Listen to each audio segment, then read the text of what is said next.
Good morning. Lily says good morning too. We're back with another Lily vid. A Lily Chili video. Lily Chili the Chinchilla. She's eating a snack right now. She got a dried carrot. So anyway, today's video I wanted to make about 10 things you actually probably didn't know about chinchillas. So in a minute we'll get into that. And we just want to say good morning first of all, and then we'll be right back and get into the video. Baby dog would like to say good morning to everybody, because she's the cutest, sweetest baby dog in all the world. Yes, she is. And baby cat. And the birdies are acting really loud. They're being so loud this morning. So we can't start a video without, you see, they're like screeching. I guess they want attention too. You can't, I can't start a video without first saying good morning to everybody. Well, Lily, she's been acting like she wants to come out of her cage. And I don't know if she actually takes that step and comes out onto my lap. That would be cool. Because, you know, we're building trust here, and it's so tempting for me to want to grab her, you know, and force her, you know, to hold her, to check her out and stuff. I don't want to do that, because then I'll have to start all over again. No, Lily, you cannot have that. You already had some oats. You already had some oats. She's so cute. I just, okay, I want to get into the video here. About 10 things you might not know about chinchillas. So, the first thing that you might not know about a chinchilla is that they sometimes eat their own poop. Yes, you heard me right. They sometimes eat their own poop. It's called coprophagy. That's a big word, coprophagy. It's the act of eating poop, and it's called coprophagy. A chinchilla produces normal poops of regular digested food, but then they also produce some poops that contain undigested nutrients, and it has vitamins and minerals and things that they haven't digested. So they will eat those, and because the body is like needing it. So that's an interesting fact you might not have known about a chinchilla. Another one is that a healthy chinchilla has bright orange teeth. I remember I kind of like freaked out when I saw her teeth. Like I got a glimpse of them and they looked blood red, you know, like blood orange red, and I was like, what? So, I mean, because most rodents' teeth are like a yellow color, but hers are like a bright orange. So, the darker orange red they are, they're actually the better, and they're more healthy. That means that her teeth are. So a healthy chinchilla teeth they're straight, they're ground down, and bright red orange. They're also this color due to the enamel that contains calcium, iron, and phosphorus. So, like I said, the better, if the brighter they are, the better. That means she's got really healthy teeth. So like other rodents, chinchillas have teeth that grow 2 or 3 inches per year.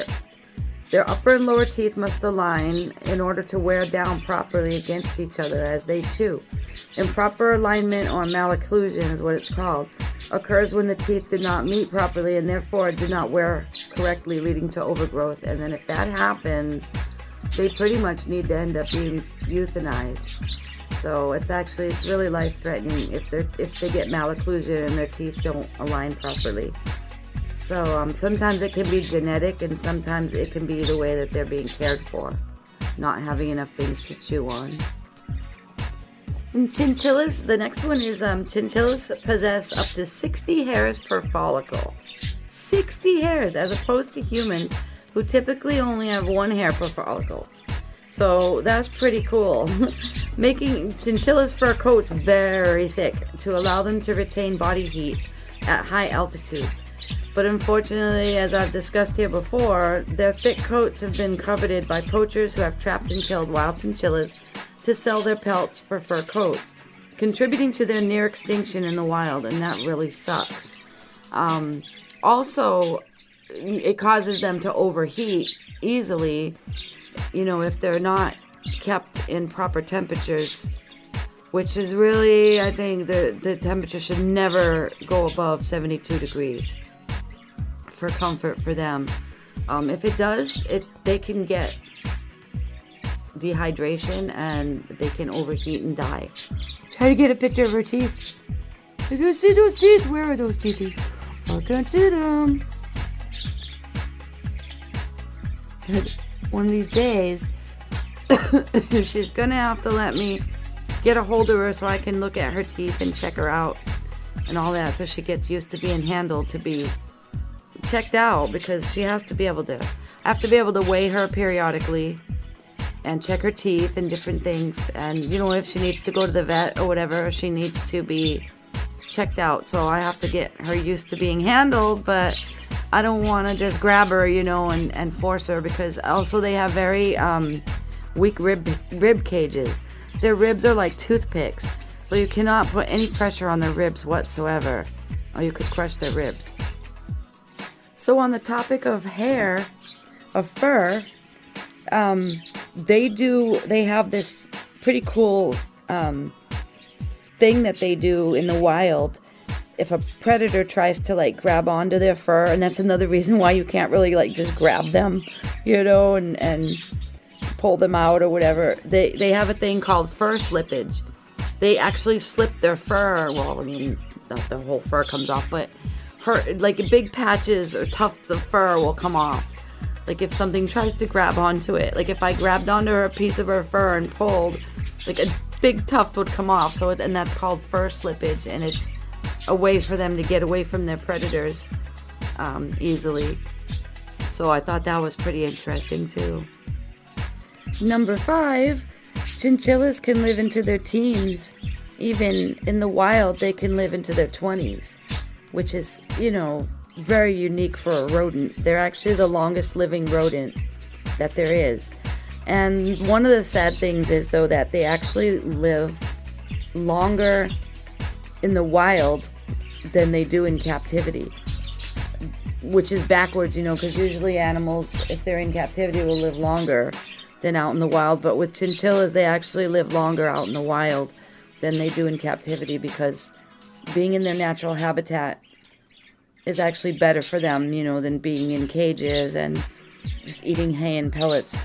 Foraging for their own food, which is a lot of, twigs and leaves and things like that. Just their natural foods, I think, is, and plus I think they get a lot more exercise in the wild than they do when they live in their cages. So that does contribute, anytime you're more active, I think that contributes to a longer lifespan. So anyway, there's that. Oh, baby dog wanted to say hi again. She just is wanting to steal the show this morning. Doggish!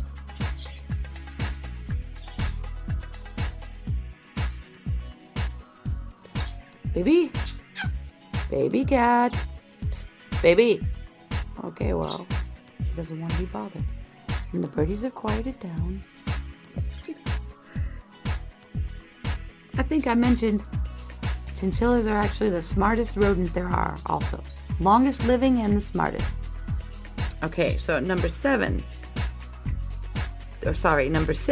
Chinchillas have a wide range of vocal sounds. They can produce as many as 10 different sounds depending on what's going on in their environment. And the biggest one that they do is they bark. They bark. And so far, she has only barked a couple of times. So I can't really get that on film, because I probably would have to disturb her enough to where she would bark, and I don't want to do that. So, but yeah, they bark, and they sound just like a prairie dog, if you've ever heard a prairie dog bark. And they bark like a dog, basically, but it's a different sound than a dog. But So they bark, and they have 10 different vocalizations, and I've heard a couple of different ones from her, and others I've heard, you know, from watching other videos and of them, but it's pretty cool. Number 7, and you guys have seen this, and for those that haven't, chinchillas like to bathe in dust, and the dust is made from volcanic ash. So in the wild, the dust is formed from fine volcanic rocks, so ground volcanic rocks, I guess, that they find. And they dust bathe in it, and the dust gets into their fur and absorbs the natural oils, moisture, and dirt. They do not bathe in water because the dense fur prevents them from air drying properly, and they retain the moisture close to their skin, and that can cause fungus and cause their fur to rot. So you never want to get a chinchilla wet. Never, ever, ever. For number 8, and we've covered this one already, is the ideal temperature for chinchilla should be kept between 60 and 72, and humidity should be kept less than 60% relative. As a general rule, above these temperatures and humidity, chinchillas are prone to developing heat stroke, and you know, once that happens, then that's not good, and that's probably going to be the end of your chinchilla's life. So you don't want that. She's starting to look like she wants to go to sleep, and I'm trying to finish these facts so that way she can have a dust bath. As we all know, everybody loves to watch them have a dust bath. So let's get on with it. Number 9, chinchillas have very sensitive hearing. Chins are very easily startled by sudden loud or unfamiliar sounds, and also by sudden moves too, if you do that, which is why they prefer to live in a calm and quiet household. A startled chin may even stand on its back legs and spray urine in the face of any potential threat. And they can spray their urine up to 5 feet. 5 feet. Can you imagine? Thankfully, she hasn't done that to me yet, but I know people who have chins, and their chins spray urine at them. They stand up and they rear up on their back legs, and they'll just get you right in the eye, and they have amazing aim. Thankfully, I haven't done anything yet to piss her off to cause her to do that. Okay, and lastly, and finally, number 10. Chinchillas have long hind limbs, which are adapted to leaping away from trouble. Amazingly, they can jump over 6 to 8 feet in height from a standing start. And then you wonder, why do I not want to let her out of her cage? Because she could jump so high. 6 to 8 feet. Can you imagine? That's pretty damn high. And I've seen some chinchillas in videos that jump like that, so that's pretty cool to watch. Alrighty, so that's the end of the 10 things that maybe you didn't know about chinchillas, and I'm gonna go prepare her dust bath and we can watch her have a bath. Well, her dust bath is down and ready for her to go, but I have to entice her to try to get down there. She's not acting like she wants to go. And we can't end this video without her having a dust bath. Lily, go have a dust bath. Go on. So you know, if I mess with her, she might spray urine at me. Go on, Lil. Go down and have a dust bath. Go see your dust bath. Go on, Lily. Go on. Okay, well. Okay, there she goes.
Lily, are you done? You cannot go to sleep in your dust bag. And the dust that I put in there, you can reuse it up to maybe 3 times, and then you have to dump it out and put fresh. Huh, Lily? Are you ready to go to sleep now? Now that you've had snacks and ate and bathed and played all night, now you can take an all-day nap.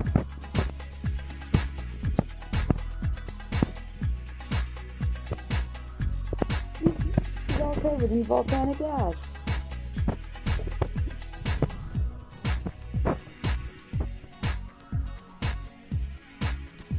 So anyway, I hope you enjoyed learning about those things that maybe you didn't know about chins. And that's about it. I'm going to end this video. We'll be back next time for more fun. For more fun. Say bye, Lily. Say bye-bye, Lily. Say bye-bye, Lily. Say bye-bye, Lily. Bye-bye, Lily Jen. Bye-bye, Lily.